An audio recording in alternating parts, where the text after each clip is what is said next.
जय हिंद। मैं सुनील यादव। आज के टॉपिक का नाम है वित्त आयोग। हम यहाँ पर पढ़ने वाले हैं जो राष्ट्रीय स्तर पर हमारा वित्त आयोग होता है, यानी भारत सरकार के स्तर पर। साथ ही साथ हम यहाँ पर राज्य के जो वित्त आयोग हैं उनके बारे में पढ़ने वाले हैं। तो सबसे पहला जो पॉइंट्स हैं वहाँ पर एक एक करके हम देख लेते हैं। इस टॉपिक में हम यह पढ़ेंगे कि राष्ट्रीय स्तर पर जो वित्त आयोग किस प्रकार की संस्था है, किस आर्टिकल के तहत उसकी स्थापना की जाती है, पहला वित्त आयोग कौन सा बना था, उसके बाद में वित्त आयोग का सीक्वेंस क्या है, इसके बाद में कौन कौन से वित्त आयोग, उन सभी लिस्टों को हम बहुत अच्छे से लर्न करने वाले हैं और कुछ इस तरह से पढ़ेंगे ताकि वो आपको याद भी रह जाए। तो चलिए बिना देर करे हम शुरू करते हैं। वित्त आयोग एक संवैधानिक संस्था है। संवैधानिक संस्था का मतलब क्या होता है, इसका उल्लेख या इसका मतलब यह होता है कि हर वह संस्था जिसके भी बारे में उसकी स्थापना से लेकर उसकी कार्यप्रणाली के बारे में प्रावधान यदि संविधान में दिया हुआ तो उसे संवैधानिक संस्था यानी इंग्लिश में कॉन्स्टिट्यूशनल बॉडी करके कहा जाता है। भारतीय संविधान के अनुच्छेद क्रमांक 280 में वित्त आयोग के बारे में आपको दिया हुआ है तथा 281 में भी वित्त आयोग के बारे में कुछ प्रावधान है। यही वजह है कि हम वित्त आयोग को एक संवैधानिक संस्था यानी कॉन्स्टिट्यूशनल बॉडी कहते हैं। यहाँ पर ध्यान देने वाली बात यह है कि वित्त आयोग न केवल एक संवैधानिक संस्था है बल्कि वित्त आयोग उसके साथ साथ एक अर्ध न्यायिक निकाय भी है या उसे अर्ध न्यायालय की शक्तियाँ भी प्राप्त होती हैं। जैसा कि संविधान में दिया हुआ, इसका मतलब है कि जब वित्त आयोग का गठन किया जाएगा तो उनका गठन करने का दायित्व जो है राष्ट्रपति का होता है। सीधी बात, वित्त आयोग राष्ट्रपति महोदय गठित करते हैं शासन की या सरकार की अनुशंसाओं के आधार पर।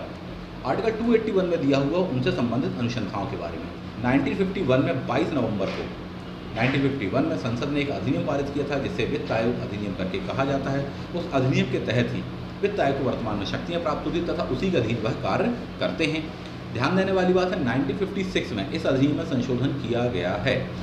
1952 में भारत का सबसे पहला वित्त आयोग का गठन किया गया था जिसके अध्यक्ष बने थे श्री के.सी. नियोगी जी। यदि वित्त आयोग के कार्यों के बारे में हम देखें तो मोटे तौर पर ध्यान रखिएगा उसकी मुख्य जो भूमिका होती है वह राजकोषीय संघवाद में संतुलन को बनाए रखने की है। संघवाद का मतलब यह होता है कि जब भी शक्तियाँ केंद्र तथा राज्य के मध्य में आपस में विभाजित होने वाली उसे संघवाद करके कहा जाता है। जो वित्त आयोग बनेगा वह केंद्र तथा राज्य में राजकोषीय संघवाद को लेकर एक संतुलन कायम करेगा। इसका मतलब यह है कि उसका मुख्य कार्य होता है केंद्र सरकार के द्वारा जो भी टैक्स कलेक्शन किया जाएगा, रेवेन्यू कलेक्शन किया जाएगा, जो भी पैसा संचित निधि में आने वाला है उसमें से कितना हिस्सा राज्यों को दिया जाना है तथा कितना हिस्सा स्वयं केंद्र सरकार अपने पास में रखेगी, इस बारे में मोटे तौर पर जो मूल रिकमेंडेशन होती है वह वित्त आयोग ही करता है।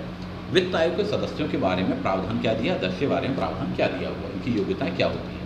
सबसे पहली पॉइंट तो वित्त आयोग जो होता है 1+4 मेंबर्स का होता है, अर्थात उसमें एक अध्यक्ष महोदय होते हैं जबकि 4 मेंबर जो होते हैं वह सदस्य के रूप में होते हैं या 4 मेंबर्स होते हैं। 4 मेंबर्स में भी ध्यान देने वाली बात है कि जो 2 मेंबर होंगे परमानेंट मेंबर होने वाले हैं जबकि 2 नॉन परमानेंट होते हैं जिसे पूर्णकालिक तथा अंशकालिक के नाम से आप हिंदी में जानते हैं। वित्त आयोग के जो सदस्य होते हैं उनकी योग्यता संबंधी जो प्रावधान है वह भी संविधान में दिया हुआ है। मोटे तौर पर यदि आप देखें तो उनकी योग्यता संबंधी 4 प्रावधान खास कहलाते हैं। सबसे पहला तो उन्हें किसी भी उच्च न्यायालय का जो जज बनने की योग्यता होती है वह धारित करने वाला होना चाहिए या फिर किसी उच्च न्यायालय के न्यायमूर्ति महोदय वो हो सकते हैं। पॉइंट नंबर 2 कि उसके सदस्यों की जो योग्यता होने वाली है या अध्यक्ष महोदय की वित्तीय लेखों के जानकार होने चाहिए, यानी कि अकाउंटिंग सिस्टम के तथा उससे संबंधित जो भी प्रशासन होता है उसके भी जानकार होने चाहिए। पॉइंट नंबर 3 होता है कि उन्हें वित्तीय मामलों के साथ साथ लोक प्रशासन का भी ज्ञाता होना चाहिए।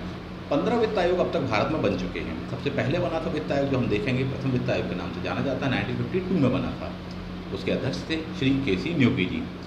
आप चाहें तो पूरी लिस्ट याद रख लें, ये आपके लिए बहुत ही अच्छा होने वाला है। मान लीजिए इनकेस आप पूरी लिस्ट याद रख पाने में कठिनाई महसूस करते हैं, मेरा सजेशन ये है कि आप लास्ट और सेकेंड लास्ट +1 यानी जो फर्स्ट हैं उनको याद रखिए।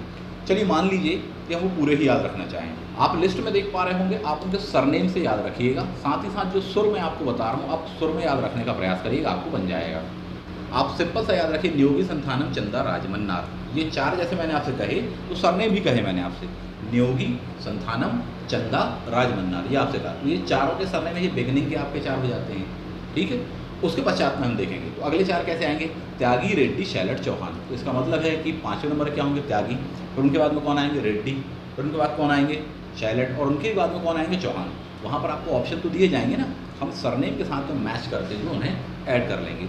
इसके पश्चात में हम देखें अगले जो आ जाने वाले, अब हम उनको 6 के सेट में याद रखेंगे। 6 के सेट का मतलब क्या है यहाँ पर कि सापे खुसरो केर सिंह, सिर्फ इतना सा याद रखना। सा से क्या हो जाएंगे, साल में, ठीक है। पा से क्या हो जाने वाले हैं आपके, पंत। खुसरो में ध्यान देने वाली बात है कि खुद से है खुसरो, जबकि रा से हो जाने वाले हैं रंगराजन जी। केर सिंह, के से हो जाएंगे केलकर, अगेन रा से हम देख लेंगे तो रेड्डी साहब, और अगेन सें से एन के सिंह जी आपको देखने को मिलेंगे। तो इस प्रकार से हम देखें, हमको कुल जो भी अभी तक हमारे वित्त आयोग रहे हैं उनकी पूरी एक लिस्ट हमें मिल जाती है और वो हमें याद रह जाएगा। लिस्ट है आपकी न्योगी संथानम, चंदा राजमन्ना, त्यागी रेड्डी, शैलेश चौहान, सापे खुसरो, कीर सिंह। बस इतना सा आपको याद रखना है फॉर्मेशन, और इतने में आपको बन जाएगा। कोई टफ नहीं है, आप प्रैक्टिस करिए, इसी सुर में बोलिएगा जिस सुर में मैंने बोला है, या इसी सुर में गाइएगा, आपको यूँ ही याद रह जाएगा। ये बिल्कुल मेरी गारंटी है आपकी। तो ये हमने देख लिया वित्त आयोग पूरे असेंडिंग ऑर्डर में।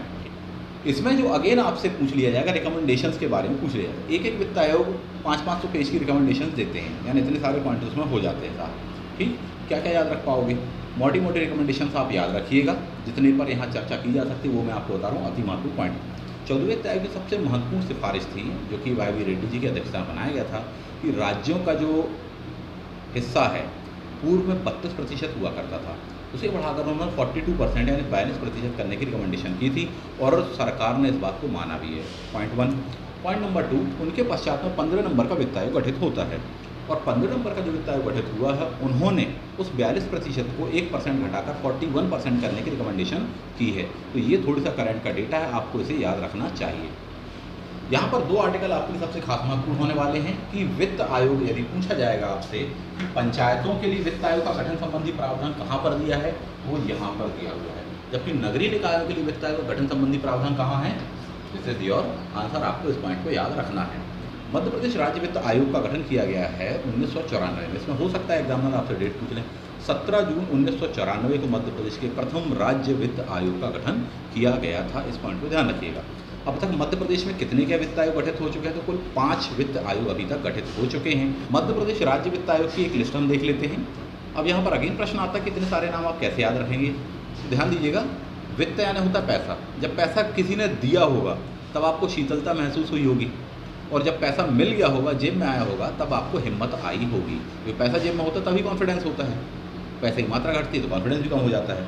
तो दिया पैसा, तब आपको शीतलता आई, बड़ा ठंडक महसूस हुई, और उसके बाद में हिम्मत भी आई।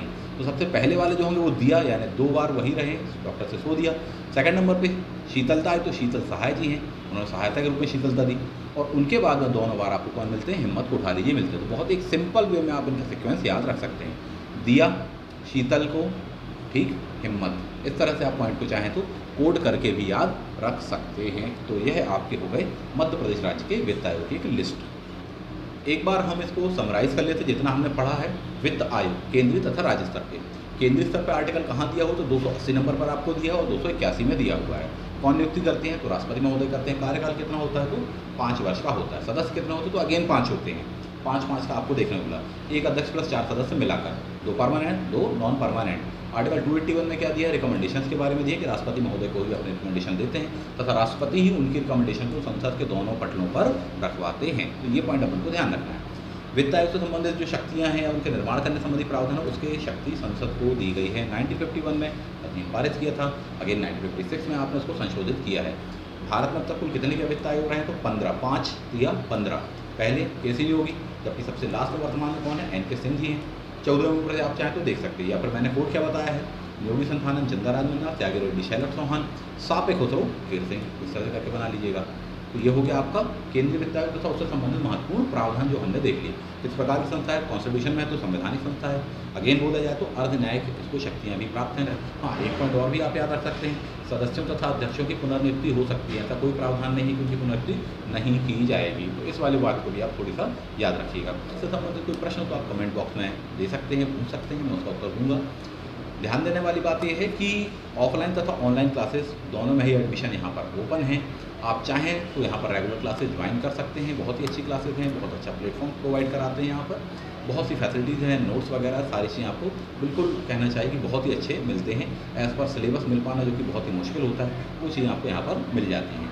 तो आप में जो भी विद्यार्थी ज्वाइन करना चाहें तो इस नंबर पर संपर्क कर सकते हैं। आपको और भी डिटेल्ड क्लासेस और भी इसके आगे के जो सेशंस वगैरह हैं वो आपको ईजिली मिल जाने वाले हैं। आशा करता हूँ सभी के लिए हेल्पफुल रहा होगा। मिलते हैं किसी अगले वीडियो में।